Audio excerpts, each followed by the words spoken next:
नमस्कार and warm welcome from एग्जिक्टेस team. मैं हूं देवम एंड आज मैं आपसे जीएस पेपर 2 पॉलिटी का एक स्टार्टिंग चैप्टर या फिर कहूँ जब भी पॉलिटी हम स्टार्ट करते हैं तो इनिशियली जो चैप्टर्स हम पढ़ते हैं उनमें से एक जो सबसे इम्पॉर्टेंट आता है वो है प्रीएम्बल।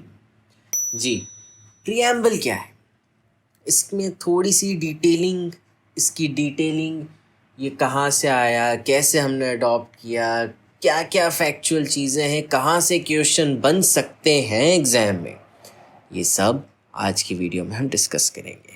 सो सबसे पहले preamble, let's read preamble. First of all, we the people of India having solemnly resolved to constitute India into a sovereign, socialist, secular, democratic republic and to secure to all its citizens justice, social, economic and political liberty of thoughts, expression, belief, faith and worship, equality of status and opportunity and to promote among them all fraternity, assuring the dignity of the individual and the unity and integrity of the nation.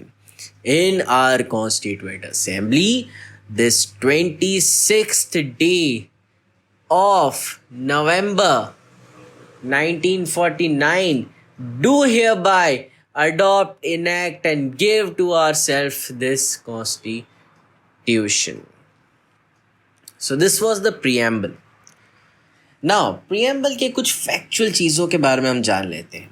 देखो, in the Constitution of USA, not India, USA, the preamble acts as the preface. Preface यानी आप कोई भी किताब अगर उठाएंगे तो शुरुआत में इंडेक्स होगा, चैप्टर 1, चैप्टर 2, उसको हम प्रीफेस बोलते हैं, और द इंडेक्स, ठीक है। लेकिन in India the preamble is the summary of the constitution.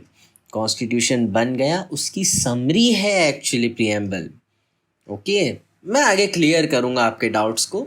सुनो, the date mention on the preamble हमने अभी पढ़ा। प्रीएम्बल में जो डेट मेंशन है वो कौन सी है? Yes, correct, 26 of November 1949। Now मैं आपको डेट्स और बताऊंगा, आप चाहो तो नोट कर लो। 9th December 1946 was the first session of Constituent Assembly. First session of the Constituent Assembly, okay? First session हुआ था Constituent Assembly का 9th December 1946 को। Constituent Assembly 13th December 1946, उसके ठीक 4 दिन बाद objective resolution, AIIMS and objective resolution को introduce किया गया था। ठीक है, इंट्रोड्यूस, मार्क माय वर्ड्स। जो पॉलिटी होती है इसमें वर्ड्स का खेल बहुत इंपॉर्टेंट रहता है, ठीक है। इंट्रोड्यूस किया गया था 13th of December 1946 को। क्या इंट्रोड्यूस किया था? ऑब्जेक्टिव रिजोल्यूशंस को। एंड ऑब्जेक्टिव रिजोल्यूशन और एम्स को अडॉप्ट 22nd of January 1947 को किया गया।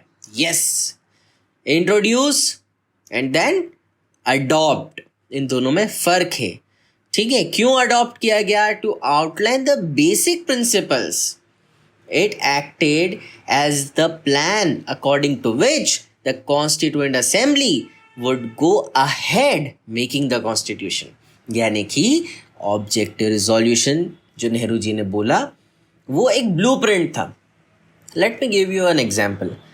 आप जो वीडियो देख रहे हैं, आप अपने पेरेंट्स, गार्जियन के पास गए कि मुझे अभी यूपीएससी के साथ साथ अर्न करना है मनी, आप मुझे कुछ पैसे दे दो एंड मैं उसका 10 टाइम्स आपको कुछ टाइम बाद बिजनेस करके प्रॉफिट करके वापस दूंगा।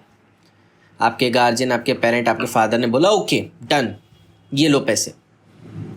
The next day, the very next day, your father or your guardian, whatever, जिनने भी पैसे दिए, वो आपसे पूछना स्टार्ट करेंगे कि भैया बताओ क्या हुआ तुम्हारे प्लान का, तुमको पैसे दिए थे, क्या चल रहा है क्या नहीं। So then what you will do, आप सडनली बिजनेस तो शुरू करोगे नहीं, आप उनको अपना प्लान बताओगे कि देखो अपना ब्लूप्रिंट बताओगे कि ऐसे ऐसे करके मैं एक दुकान खोलूँगा, उसमें मैं ये सामान रखूँगा, उससे ये प्रॉफिट जनरेट होगा और ऐसे ऐसे गो ऑन। तो सबसे पहले आपने क्या किया, उनको सेटिस्फाई करने के लिए आपने एक ब्लूप्रिंट दिया। सेम नेहरू जी ने कंट्री के लिए करा। भैया सब बहुत डरे हुए थे उस समय कि क्या बनेगा संविधान, तो उन सबको शांत करने के लिए objective resolution was kind of a blueprint of the constitution. Okay, I hope आपको ये याद रहेगा। The preamble however, now the preamble was however enacted at the end of this process, however, ठीक है, but hence the date was 26th November 1949. It reflects the summary of constitution. मैंने आपको पहले भी बोला था कि ये एक summary है. It reflects the vision of founding fathers of the constitution. ये फाउंडिंग फादर्स जो कॉन्स्टिट्यूएंट असेंबली में जितने लोग बैठे थे उनकी सोच को झलकाता है, ठीक है। It reflects the key to understand the minds of the makers of the constitution, ठीक है। उनकी सोच, उनका दिमाग उसको झलकाता है कि वो क्या सोच रहे थे उस वक्त जब ये बना रहे थे। So aims and objective resolution and the preamble are not replicas, but the preamble is a modified vision of the version of the aims and objective resolution. देखो ऑब्जेक्टिव रिजोल्यूशन तो बना, लेकिन यही प्रियम्बल नहीं बना। प्रियम्बल एक modified version बना objective resolution का। आपके सामने ऑब्जेक्टिव रिजोल्यूशन अगर आप देखेंगे, ऑब्जेक्टिव रिजोल्यूशन बहुत अलग था। वो एक तरीके से copy kind of a thing था, कॉपी भी था एंड खुद का भी कुछ था। But preamble totally different. Baba Saheb Ambedkar ने बिल्कुल ही एक सिक्सर मारा इस प्रियम्बल को बना के, बिल्कुल ही। Now another date 24th January 1950. 24th January 1950 was the last day of the Constituent Assembly perform constituent functions. All the members, 284 out of 299 members put their signature on this constitution. कितने members थे? 299। उसमें से कितने लोगों ने signature किया? तो 284। कौन सी डेट को? 24th January 1950। ओके, मैं आपको और डेटा देता हूँ। ओरिजिनली कॉन्स्टिट्यूएंट असेंबली में 389 लोग थे, बट आफ्टर पार्टीशन 299 लोग बचे और सिग्नेचर 284 लोगों ने किया। Now the enforcement of the majority of the constitution, जिसको हम रिपब्लिक डे बोलते हैं। देखो वर्ड्स मेरे ध्यान से सुनो। The enforcement of the majority of the constitution, not the whole constitution, okay, was decided to be on 26th January 1950 to make a political system coinciding with the Purna Swaraj declaration made by Nehru on 26th January 1930. I know most of the लोगों को, आप में से सबको पता होगा कि 26 जनवरी को ही रिपब्लिक डे क्यों मनाया जाता है। क्यों? बिकॉज 26 जनवरी को ही 1930 में 1930 में पूर्ण स्वराज डिक्लेरेशन नेहरू जी ने करा था।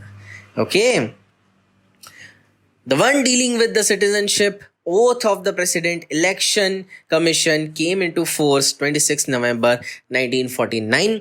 Rest of the article were imposed 26 जनवरी 1950। ऐसा क्यों हुआ? देखिए, आपको इम्पोज करने के लिए प्रेसिडेंट के सिग्नेचर चाहिए, तो आप पहले प्रेसिडेंट बनाओगे। प्रेसिडेंट बनाने के लिए इलेक्शन होने ज़रूरी है, तो आप पहले इलेक्शन कराओगे। इलेक्शन कराने के लिए पहले इलेक्शन कमीशन होना ज़रूरी है, तो आप इलेक्शन कमीशन बनाओगे। और इलेक्शन कमीशन होने के लिए सिटीजन होना ज़रूरी है, तो आप पहले सिटीजनशिप बनाओगे।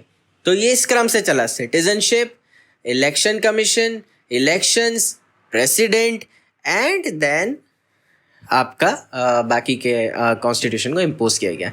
That's why majority of constitution was imposed on 26 January. It is the source of the power of authority. Okay, देखो क्या सोर्स और पावर है। देखो मैं आपको एक सिंपल वे में समझाता हूँ, listen to me. Preamble is divided into 4 parts. 4 हिस्सों में प्रियम्बल को डिवाइड किया हुआ है। पहला part, we the people of India. What is this? This is the source या कहूँ authority of the constitution. Now sovereign, socialist, secular, democratic, republic, ये क्या है ना, ये क्या है? ये actually nature of the constitution, ये इसका नेचर है कॉन्स्टिट्यूशन का. एंड अगर हम जस्टिस, लिबर्टी, इक्वालिटी, फ्रेटर्निटी की बात करें तो ये ऑब्जेक्टिव्स हैं. दिस आर द ऑब्जेक्टिव्स कि ये हमारा मुद्दा है, ये ऑब्जेक्टिव है. एंड फिर एंड में in our constituent assembly this 26th day of November 1949 is the date of adoption. Okay, इस दिन हमने अडॉप्ट किया था. Okay, so this was some basic things about preamble. अगर आपको अच्छा लगा हो तो हम इसका सेकंड पार्ट भी बनाएंगे जिसमें मैं और डीप में आपको चीज़ें समझाऊंगा, और भी काफ़ी सारी चीज़ें हैं प्रीएम्बल चैप्टर.